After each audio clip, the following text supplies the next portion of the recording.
बातमी लाडक्या बहिणींसंदर्भातली आहे। केवायसी न झालेल्या लाडक्या बहिणींसाठी अत्यंत महत्त्वाची बातमी आहे। ज्यांची केवायसी बाकी आहे त्यांना पुन्हा संधी देण्यास सरकारची तयारी आहे। ज्यांना केवायसी करायची असल्यास विंडो ओपन करण्यासाठी सुद्धा तयार असल्याचं मुख्यमंत्र्यांनी सांगितलं। केवायसी अभावी 60 लाख लाडक्या बहिणींचा लाभ बंद झालाय। अर्ज बाद झालेले नाहीयेत।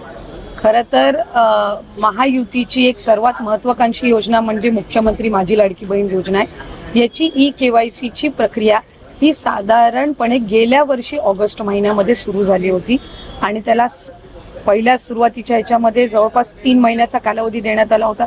मग वाढवून आणखीन 2 महिने दिला, आणखीन 2 महिने त्याच्यामध्ये वाढ झाली आणि असा 8-10 महिन्यांचा कालावधी हा ई-केवायसी साठी दिला होता। आणि ही ई-केवायसी प्रक्रिया ही फक्त ह्या लाडकी बहीण योजनेमध्ये नाहीये, तर ज्या ज्या राज्याच्या डायरेक्ट बँक ट्रान्सफरच्या योजना आहेत म्हणजे डीबीटीच्या योजना आहेत, ह्या सगळ्यांमध्ये ई-केवायसी प्रक्रिया केली जात असते।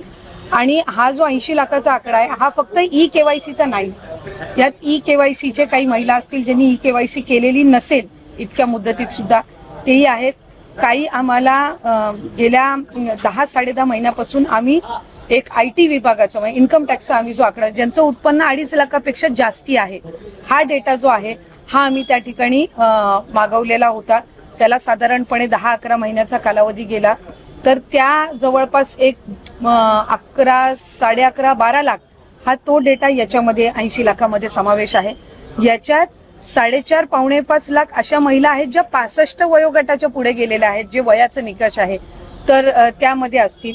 त्याच्यानंतर याच्यात सरकारी कर्मचारी ज्यांनी लाभ घेतला होता ते काही हजारांमध्ये होते, 14-14.5 हजार असतील। त्यांच्याकडून वसुली जी आहे ही गेल्या 8 महिन्यापासूनच सुरू आहे, त्याच्यामुळे ते याच्यामध्ये आहेत। तर अशा पद्धतीनं काही नमो शेतकरीचे आहेत जे नमो शेतकरीचाही लाभ घेत होते, याचाही घेत होते, तर अशा पद्धतीनं ते साधारणपणे हा आकडा आहे। याच्यात सुद्धा काही आमच्याकडे ज्या लाभार्थी महिला आहेत यांनी विनंती केलेली आहे की त्यांनी ई-केवायसी करून सुद्धा त्यांना लाभ हा बंद झालेला आहे। आम्ही त्याची फेर तपासणी करत आहोत जेणेकरून कुठलीही महिला जिने ई-केवायसी केलेली असेल ती लाभापासून वंचित राहता कामा नये। त्याच्यामुळे राज्याचे मुख्यमंत्री देवेंद्र फडणवीस साहेब, एकनाथजी शिंदे साहेब, आदरणीय सुनेत्रा काकी असतील, मंत्रिमंडळ असेल, यांच्या याच्यानी आपण ती ज्यांनी ई-केवायसी केलेली आहे पण त्यांचा कदाचित काही कारणास्तव टेक्निकल अडचणीमुळे लाभ बंद झाला असेल ती आम्ही करतोय। काही अशा आहेत ज्यांनी संजय गांधी निराधार योजना आणि लाडकी बहीण योजना ह्या दोन्ही मधून जे लाभ घेत होते ते छाननीमध्ये कट झालेले आहेत, पण त्यांना दोन्हीपैकी एका योजनेचा कंपल्सरी लाभ हा आपण देणारच आहोत। त्याच्यामुळे जे अशा बाय डिफॉल्ट दोन्हीकडे लाभ घेत होते आणि दोन्हीकडनं त्यांची नावं कट झालेली आहेत त्यांना दोन्हीपैकी एका योजनेमध्येच तरी 100% त्याचा शासकीय ह्या योजनांचा लाभ हा मिळणार आहे। काही RTOच्या संदर्भामध्ये तक्रारी केलेल्या आहेत, यातल्या 80 लाखामधल्या जवळपास 3-3.25 लाख हे RTOचे आहेत ज्यांचे वाहनं आहेत पण ते लाभ घेत होते। हा एक 6-8 महिन्यापासून डेटा मिळालेला आहे, असा कन्सोलिडेट करून आहे। पण त्यातल्याही काही लाभार्थ्यांनी म्हटलंय की आमच्या नावाने म्हणजे निवेदन आलेली आहेत की आमच्या नावाने कुठलंही वाहन नाहीये, तर त्याची फेर तपासणी होईल, तर त्या पद्धतीनं आहे। आणि साधारणपणे ज्यांनी ई-केवायसी चुकवलेली होती त्यांना ई-केवायसी करणाऱ्या महिलांची संख्या किती आहे ही माहिती पडलेली आहे का? त्या किती महिलांचं ई-केवायसी लाडकी बहीण मध्ये करण्याचं बाकी राहिलेलं आहे? मी साधारणपणे 2 महिन्यापूर्वी ई-केवायसी ची प्रक्रिया पूर्ण करण्याच्या संदर्भामध्ये सर्वच आपल्या महाराष्ट्रातील लाडकी बहीण मुख्यमंत्री माझी लाडकी बहीण योजनेच्या लाभार्थी महिला ज्या आहेत त्या माता भगिनींना आम्ही त्या ठिकाणी सूचना केल्या होत्या। त्यानुसार जवळपास 1,20,00,000 अधिक महिलांची ई-केवायसी ची प्रक्रिया 100% पूर्ण झालेली आहे आणि 50 लाखापेक्षा अधिक अशा महिला आहेत ज्यांची साधारणपणे 60-70% ही जी प्रक्रिया आहे ती त्या ठिकाणी पूर्ण झालेली आहे। ज्या विधवा महिला आहेत किंवा ज्या एकल महिला आहेत म्हणजे ज्यांचे वडील वारलेले आहेत पण डिवोर्स झालेला आहे किंवा अशा पद्धतीच्या ज्या काही बाबी आहेत तर त्याच्यामध्ये त्यांचीही त्याच्यामध्ये विनंती होती, सूचना होती।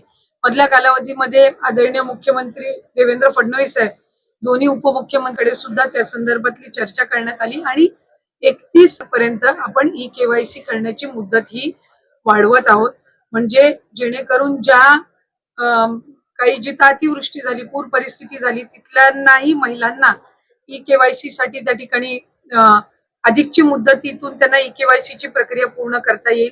या व्यतिरिक्त ज्यांचे पतीचं निधन झालेलं आहे, वडिलांचंही निधन झालेलं आहे, अशांकडे जे सर्टिफिकेट नाहीयेत, म्हणजे अशांकडे त्यांचे जे डॉक्युमेंट्स नाहीयेत, त्यांचं डेथ सर्टिफिकेट असेल किंवा डिवोर्सचे न्यायालयांच्या जे काही डिवोर्सचे सर्टिफिकेट्स असतात, म्हणजे कोर्टचे जे डॉक्युमेंट्स असतात, ते त्यांना अपलोड करण्याच्या दृष्टिकोनातून किंवा एखाद्या गावामध्ये एखादी एकल महिला असेल किंवा एखादी विधवा असेल, तिच्या पतीचंही निधन झालंय आणि वडिलांचंही निधन झालेलं आहे, अशा महिलेनी लाभार्थ्यांनी जर ते डेथ सर्टिफिकेट किंवा ते डॉक्युमेंट्स जर तिथल्या अंगणवाडी सेविकेकडे उपलब्ध करून दिले तर ती त्याची जी सर्टिफिकेट आहे ती सीडीपीओ कडे देऊन त्या संदर्भातली सगळी प्रक्रिया पूर्ण करून घेऊ शकतील. आम्ही आजच त्या संदर्भातला शासन निर्णय सुद्धा निर्गमित करत आहोत. त्याच्यामध्ये ज्या ज्या गावातल्या किंवा शहरातल्या तिथल्या अंगणवाडी केंद्र आहेत, ज्या अंगणवाडी सेविका आहेत, त्यांच्याकडे त्यांनी तशा पद्धतीचे कागदपत्र सबमिट करायचे. इन द मीन वाईल त्या मध्यंतरी त्या कालावधीमध्ये आम्ही वेबसाईटवर पण तशा पद्धतीचं ऑप्शन हे देण्याच्या दृष्टिकोनातून आमचं काम हे सुरू आहे. पुन्हा एकदा त्या वेबसाईट आणि संबंधित विषयांवर काम करून आता ती पूर्वपदावर आलेली आहे. तर या संदर्भामध्ये राज्याचे मुख्यमंत्री फडणवीस साहेब आणि दोन्ही उपमुख्यमंत्री यांच्या सूचनेनुसार आपण मुदत वाढवतो. तरी पण या सगळ्या लाडक्या बहिणींमध्ये सातत्यानं अनेक बातम्यांसमोर येत होतं की सरकारी महिलांनी देखील या सगळ्या योजनेचा लाभ उचललाय. आता एक नवीन बातमी समोर होते, वृत्तपत्रामध्ये छापून आली की ज्यांचे पुरुष म्हणजे पोलीस मध्ये कामाला आहेत त्यांच्या पत्नीने देखील पोलीस एक गोष्ट आपण ह्याच्यामध्ये समजून घेतली पाहिजे की जून 2024 मध्ये ही योजना झाली. 1 जुलै पासून लाभार्थ्यांनी याच्यामध्ये फॉर्म भरायला सुरू केले. सरकारी नोकरींमध्ये जे असणारे लाभ घेणारे होते जवळपास 7 ते 8 महिन्यांपासून किंवा त्याच्याही आधीपासून जसं जसं विभागाच्या यंत्रणेच्या लक्षात येत गेलं तसं तसं त्यांचा लाभ तिथल्या तिथे थांबवत गेलेला आहे. 6-8 महिन्यानंतर ज्यांचं निदर्शनास आलेलं आहे त्यांच्या पगारातून ती ट्रेजरीमध्ये म्हणजे सरकारी तिजोरीमध्ये परत घेण्याची प्रक्रिया सुद्धा जवळपास 6-8 महिन्यापासून त्या ठिकाणी सुरू आहे. लाडक्या बहिणींसाठी अतिशय मोठी अपडेट आहे, कारण खूप दिवसापासून लाडक्या बहिणींची मागणी होती की आमचं KYCचं पोर्टल पुन्हा एकदा सुरू करण्यात यावं, जेणेकरून आमचा जो लाभ बंद झाला आहे तो पुन्हा एकदा आमच्या खात्यावरती परत मिळायला आम्हाला कुठलाही प्रॉब्लेम होणार नाही. या कारणाने सरकारने 15 ऑगस्ट रोजी एक मंत्रिमंडळाची बैठक आयोजित केली होती आणि त्या बैठकीमध्ये निर्णय घेण्यात आला की लाडक्या बहिणींना KYCला मुदतवाढ देता येईल का. तर यावरती निर्णय झाल्यानंतर शेवटी आता त्या प्रस्तावाला देखील मंजूरी मिळालेली आहे. लाडक्या बहिणींचे KYCचं पोर्टल आहे ते पुन्हा एकदा सुरू करण्यात येत आहे आणि ज्या बहिणी KYC करणार आहे, ज्या बहिणी पात्र ठरणार, त्या बहिणींचा 21 रुपयाचं मुदतवाढ म्हणजे 21 रुपयाचा जो हप्ता आहे तो सुद्धा त्यांच्या खात्यावरती वाटप केला जाणार आहे.